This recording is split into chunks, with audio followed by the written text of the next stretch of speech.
Tu es Alpha et l'Oméga, le début et la fin de toutes les choses. Tu étais, tu es et tu seras l'agneau de Dieu qui est digne de ma louange. L'agneau de Dieu qui est digne de ma louange. L'agneau de Dieu qui est digne.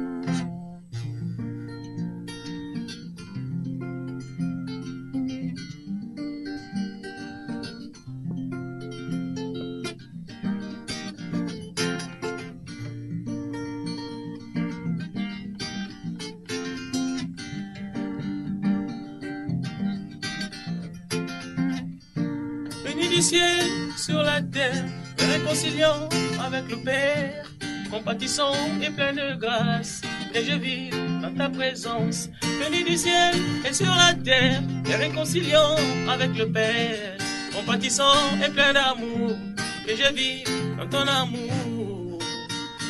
Oh, oh, oh, oh. Tu étais avant les mondes, tu as vécu dans ces mondes, tu seras après les mondes, ton règne est éternel. Tu étais avant les mondes, tu as vécu dans ces mondes, tu seras après les mondes, ton règne est éternel. Ta grâce dans ma vie surabonde, parce qu'à moi ton amour déborde, qui me conduit dans ta plénitude, qu'à moi demeure ton attitude. Ta grâce dans ma vie surabonde, lorsqu'à moi ton amour déborde, tu m'introduis dans ta plénitude, avant demeure ton attitude. Oh, oh, oh, oh yeah. Ton règne est éternel. Amen. Il est le même hier, aujourd'hui et éternellement. Amen. On l'appelle l'ancien des jours. Son trône aussi est éternel. Amen, pasteur. Son règne est éternel. Amen. Bonjour, peuple de Dieu. Je suis là avec le pasteur Prosper de la Belgique. Bonjour, pasteur Prosper. Bonjour, ma sœur. C'était magnifique, votre chanson.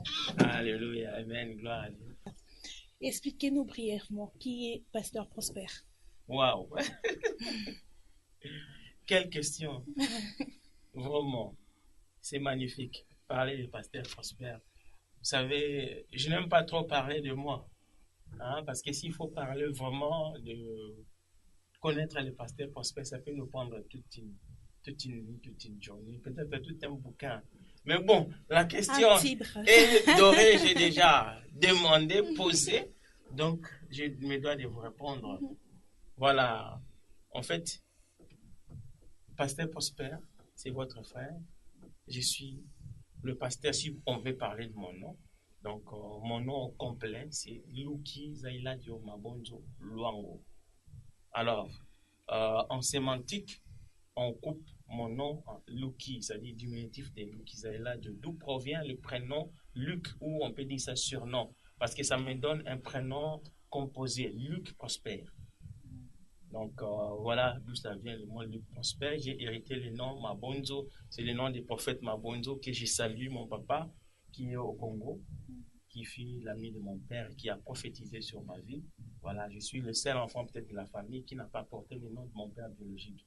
Je suis Luc Prosper Mabonzo, comme le pasteur et le prophète Mabonzo, qui j'ai hérité. Voilà, sinon, ta question, elle est vraiment magnifique. Elle est à la fois simple, pertinente et aussi complexe. Merci. Pour parler de moi, je suis pasteur d'appel, j'ai reçu l'appel pastoral. Je suis pasteur de vocation et j'ai dévoué ma vie à l'adoration pour servir le Seigneur depuis ma tendre enfance. Voilà, sinon je suis marié, père de 3 enfants, une fille, Emmanuela, et 2 garçons. J'ai conduit une assemblée ici à Bruxelles même, l'Assemblée des Dieux, la Nouvelle Bergerie, tout près de la gare du Midi. Donc, j'ai aussi un groupe qui va bientôt totaliser 20 ans, un groupe gospel, Rema Gospel Singers. Je suis un des responsables dans Temple des Dieux que je salue, aussi en particulier en passant, je salue le responsable, le visionnaire, c'est-à-dire notre frère Sylvain, dit Bombastique, par qui le Seigneur nous permet d'être diffusés dans le monde entier, que je salue et je loue vraiment l'initiative.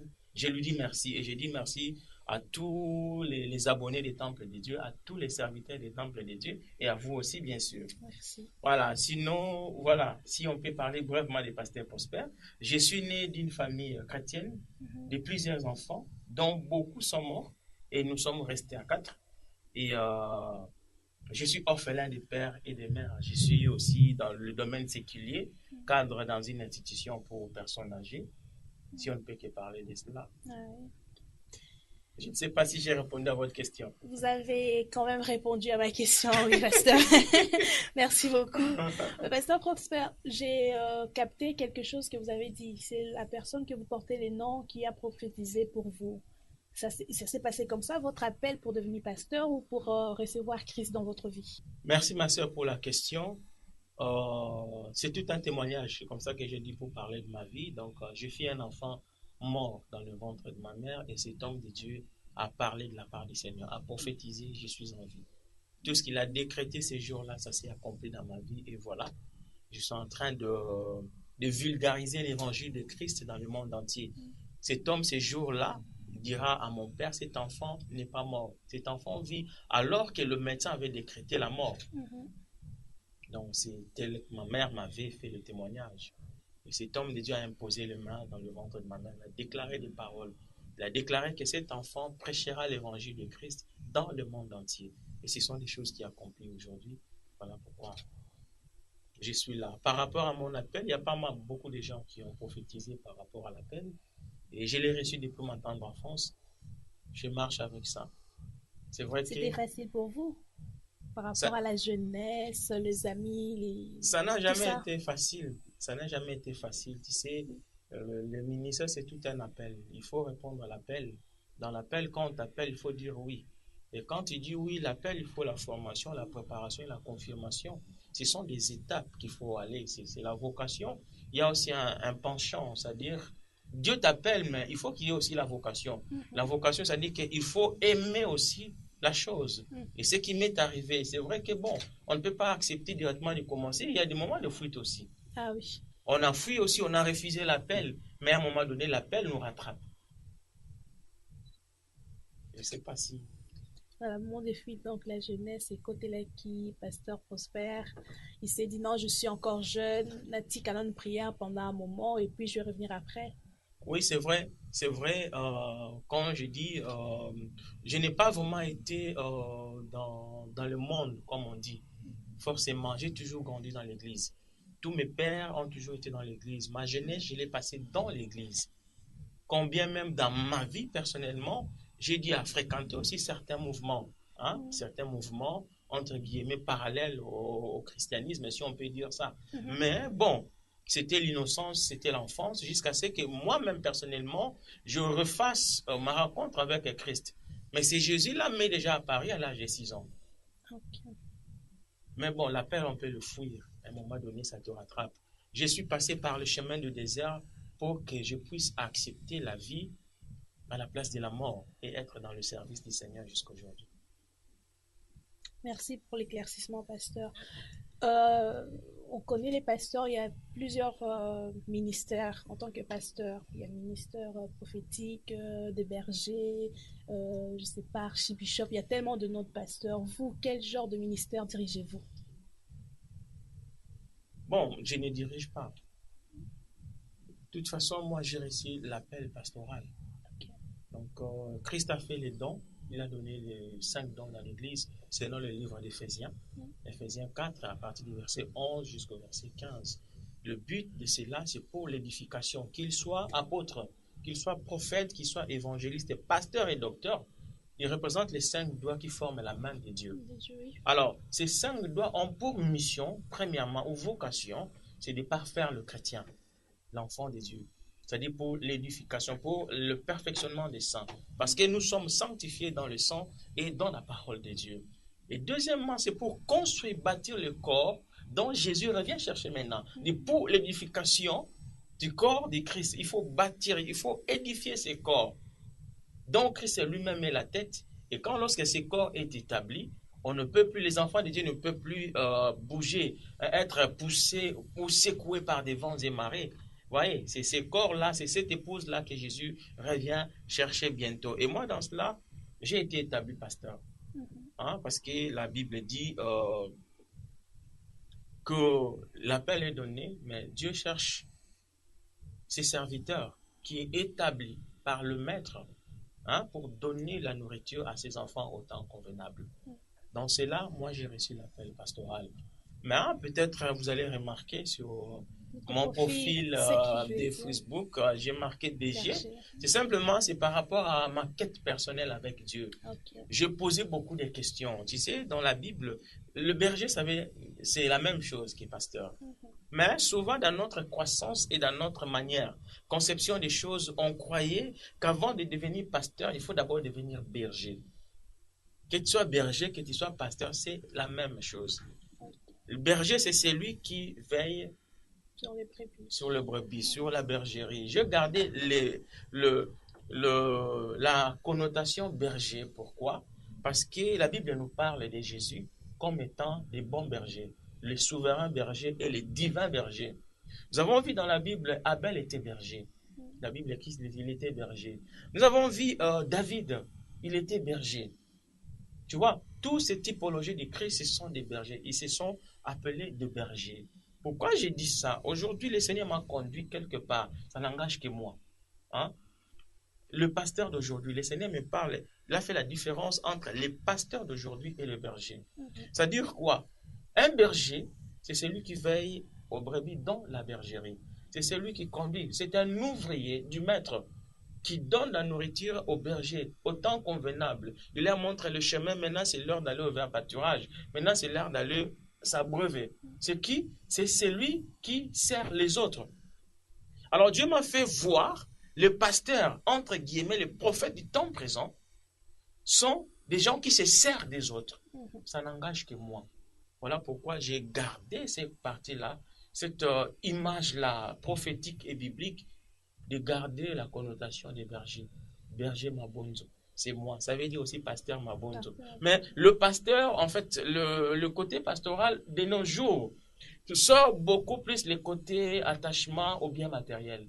Les gens pensent que devenir pasteur, c'est pour s'accaparer des biens, tellement qu'on nous a amené pendant 20 ans l'évangile de la prospérité, l'évangile du ventre, en fait. Les pasteurs patrons, comme on dit. Les pasteurs patrons, c'est l'image qu'on a donnée. Alors, pour un peu garder le témoignage, je suis resté humblement, qu'on m'appelle berger Mabonzo. C'est bien ça. Pasteur, depuis quand vous avez une église, dirigez-vous une église? Pour faire la différence, moi je suis là, je suis comme sentinelle. Merci pour la question. Je ne dirige pas l'église. C'est le Saint-Esprit qui dirige son église. Parce que c'est lui qui donne l'orientation, c'est lui qui conduit. N'est-ce pas? Parce que si on lit dans le livre des Actes des Apôtres 20, au verset 28, le Saint-Esprit nous met en garde. Nous, les bergers d'aujourd'hui, entre guillemets, le pasteur patron d'aujourd'hui, il nous met en garde de prendre soin, de veiller sur nous-mêmes. Ça veut dire quoi? Prendre soin de notre relation avec lui, veiller sur nos comportements et aussi sur notre message pour ne pas perturber son église, ses brebis, que lui-même il a payé au prix de son sang. C'est Jésus qui l'a dit. Et moi, ça me fait peur, ces messages. Ces parties-là de la Bible me fait peur en tant que pasteur ou en tant que berger. Alors je dis, je dois bien me conduire pour être le troupeau du Seigneur. Donc, pour revenir à votre question, j'ai conduit par la grâce du Saint-Esprit, je suis établi sentinelle, parce que c'est le Seigneur qui m'a établi dans cette église locale qui est non loin de la gare du Midi, qui s'appelle l'Assemblée des Dieux, la Nouvelle Bergerie. En sigle, nous, on dit ADNB Ministries. C'est une église dite internationale. C'est une bergerie qui fait appel aux brebis de toutes les races, de toutes les nations, de toutes les tribus, de toutes les langues, les gens de toutes classes sociales. Donc, ils sont appelés les hispaniques, les lusophones, les anglophones, les français, les lingalophones, les cholophones, tous les arabophones, ils sont appelés. Là, oui. Donc, nous appelons à tout le monde. L'église est sur la rue de l'instruction en attendant. au numéro 112 à 1070 Anderlecht. Et nous conduisons ce pâturage depuis environ 6 ans. 6 ans. Et comment venir jusque-là? C'est aller jusqu'à la gare du Midi, prendre la sortie Air France et vous tombez juste sur la rue de l'Instruction. C'est non loin, c'est derrière la commune d'Anderlecht. Donc nous sommes entre les deux. Tu peux descendre à la commune d'Anderlecht ou bien tu descends à la gare du Midi. On est à cheval entre les deux. Pasteur Prosper, en tant que berger, enseignez-vous aussi comment je veux dire, donnez-vous les enseignements pour que vous puissiez établir d'autres pasteurs à part vous? Oui, c'est notre mission. Nous sommes appelés pour former et établir. C'est ça notre mission. Si tu lis dans le livre de Matthieu 28, à partir de 18 et jusqu'à 20, Christ nous a dit: tout pouvoir m'a été donné dans les cieux et sur la terre, c'est-à-dire dans l'invisible et dans le visible. Et ce pouvoir, je vous le donne. L'Église, c'est toi et moi.